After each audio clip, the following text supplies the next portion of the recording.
Once again, man, when is it going to stop, man? When does Jason Lloyd and Jay Crawford get enough of just undermining Shedeur Sanders?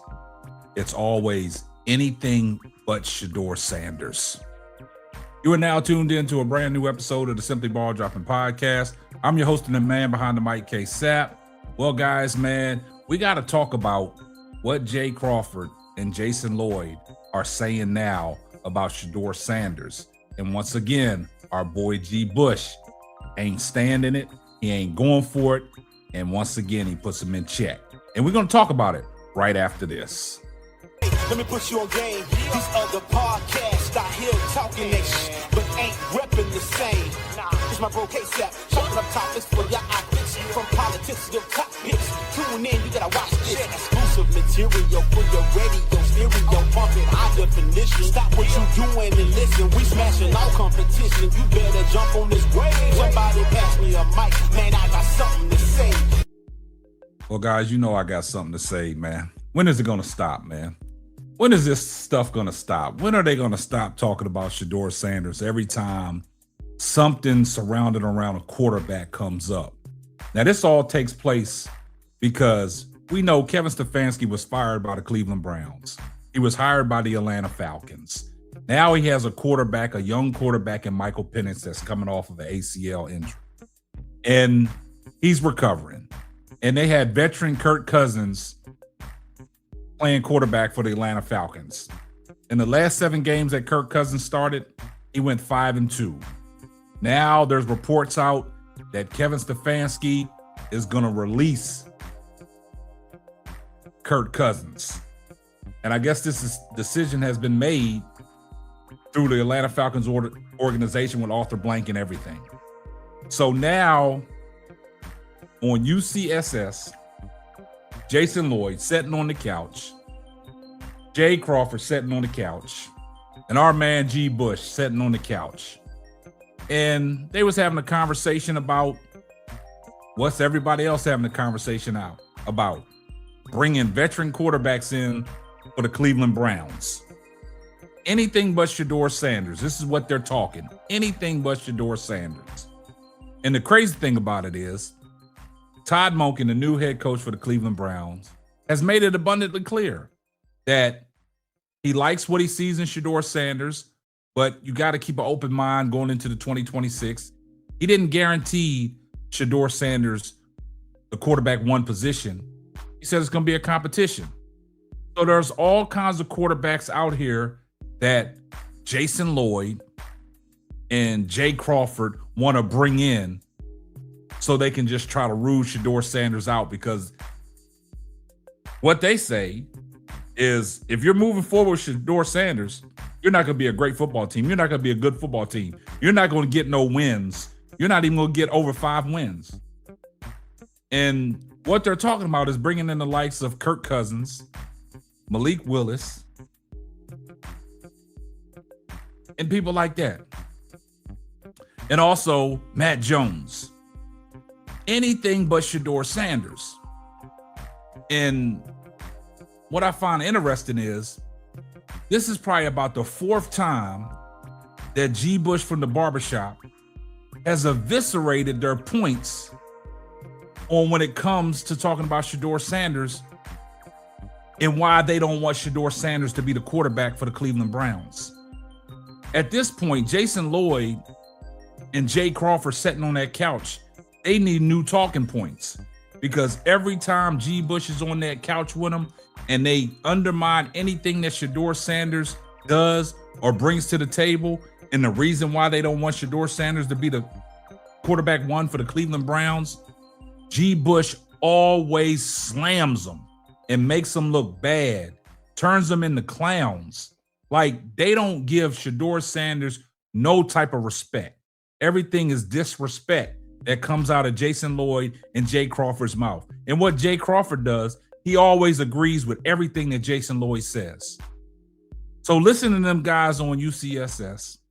Let's take a listen to what Jason Lloyd had to say and how Jay Crawford's piggybacking with him.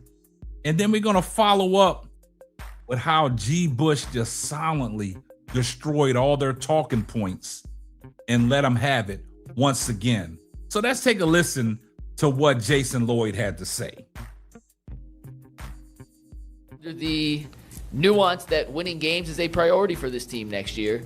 We'll have any interest in the elder statesman Kirk Cousins, who did lead the Falcons to a 5-2 record over his final 7 starts of the season last year. Yeah, this is tricky because, well, first of all, it's funny. Kevin was asked about Cousins during his introductory press conference in Atlanta, and he immediately pivoted to how excited he was about Michael Penix. So it was pretty obvious where this was headed as soon as he wouldn't even talk about Cousins and said, he was excited to see Michael come back. And the Browns have obviously been linked to Cousins because of the connection to Kevin. But I don't think the Browns under Kevin were ever really that interested in bringing him in. That goes back to the offseason of Deshaun. When they pursued Deshaun, Baker and Baker's camp believed that the Browns were going after Cousins, and they never were. So I don't think that Stefanski is nearly as infatuated with Kirk Cousins. Well, clearly everyone not. else seems to think that he is. Clearly not. So any prior ties between Cousins and the Browns, I think it was a little off, just because of they just assumed, well, with Kevin he would want him back. But I do think you need to look at some sort of veteran like him. If they are serious about winning games, wow.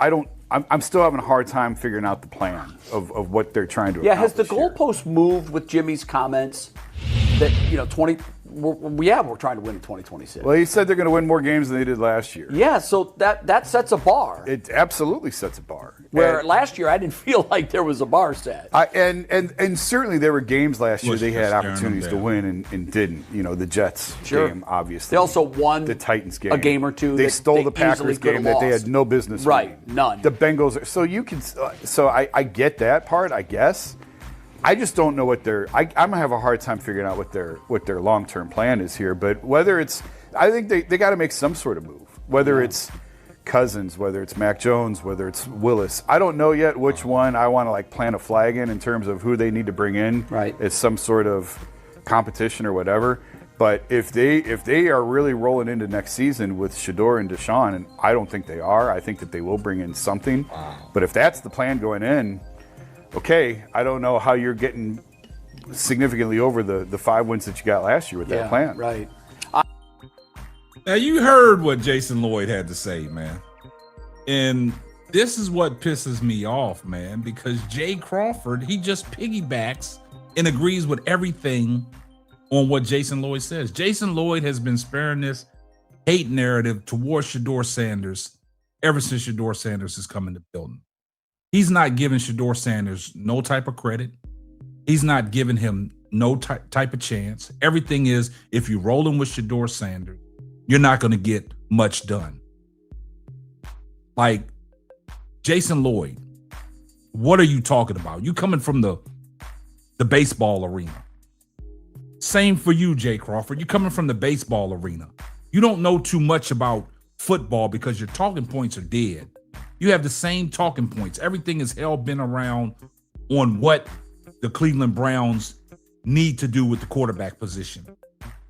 They need to do things with their offensive line and their big play wide receivers. We already got the reports out there that David Njoku, he's saying goodbye to Cleveland Browns. So they're losing their big tight end, and they got Harold Fanning. Now, Shedeur Sanders got a connection with Harold Fanning. Now, that's listen to what GBush had to say, because he just straight up slammed them and just put them out there in no man's land. So let's listen to what GBush had to say as he just straight clowned them once again for the clowns they are. Let's take a listen. I don't know where they're going. I think they got a plan, and it's kind of evident. It's a difference between thinking they don't have a plan or knowing seeing what the plan is, and you just don't necessarily agree with it. I think when you're talking about veteran quarterbacks or bringing somebody in to compete, the reality is you got Deshaun Watson. Deshaun Watson, in terms of his resume and what he used to be, is higher than anybody available on your open market. Oh, by far. By far. when it comes to Deshaun Watson and the amount of money that you are on the books for, he's the most expensive player on your roster. And you really can't move that. Be nice if you could get something out of him. So the thought process is, oh no, we just got a brand new coach. We got a guy who's worked with Lamar Jackson. We got a guy. It's just like having an old car outside. You got an old car and you're like, man, I need an engine. But you get a retired mechanic from Ferrari, and he's been working at Ferrari for years. He done worked on jets, airplanes, everything. And he said, listen, let me take a look at that car. You're gonna say, oh, well, listen, I wasn't going to fire the car up. It's just sitting over there. Let's see what this mechanic can do. If you like Todd Monken and he's been working with Lamar Jackson, you want to give him the opportunity to see what he can see and what he's going to do. So if I'm already on the money and on the hook for it, if you talk about bringing a veteran, well, I got an expensive veteran. You want to tell about a bridge quarterback? I got an expensive bridge quarterback. You want to talk about a quarterback who got a little bit of a resume and has done some things? Well, I got him too. It's not a guarantee that it's going to get it done, but you already have that on the roster. Now, you go to the development piece. You got a quarterback, Shedeur Sanders, who's showed you something, shown some flashes here or there, but then again, you got a brand new coach who's known for offense, and I want to see what he can do with him.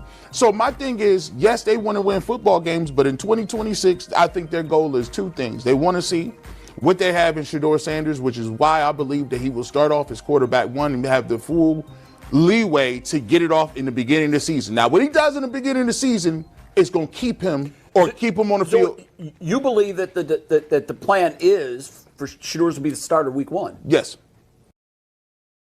Now, you heard what GBush said. GBush straight just let him have it.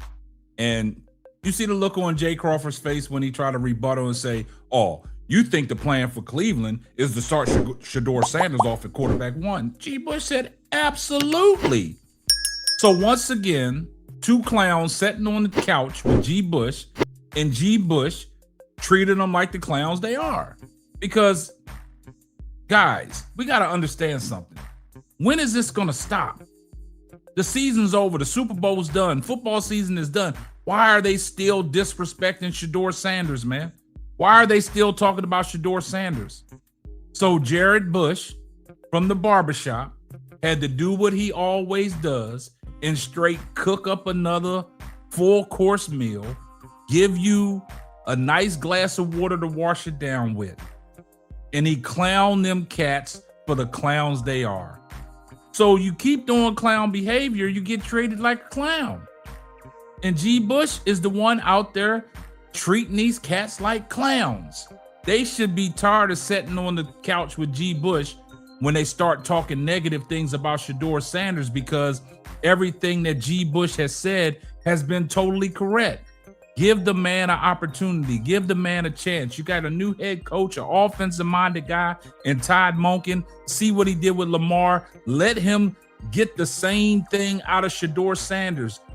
GBush said you have everything in the quarterback room. For all these people talking about bringing all these veterans in, Matt Jones, Kirk Cousins, Malik Willis. No, you have it there. Like GBush said, Cleveland is going to start that season off with Shedeur Sanders as quarterback one. Y'all get down in the comments section. Let me know what y'all think about today's video. And if you're not subscribed to the channel, do me a favor. Hit the subscribe button. Turn your post notifications on so you know every time Simply Ball drops another hot banger. Oh, yeah. Just in case I forgot.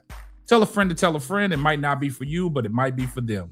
And I see everybody in the comments section. #salute. And this is going to wrap up another episode of the Simply Ball Dropping Podcast. I'm your host and the man behind the mic, K-Sap. Catch you on the next one. Deuces. Thanks for listening to the Simply Ball Dropping Podcast. Be sure to subscribe, like, and share on all major platforms. That's all, folks.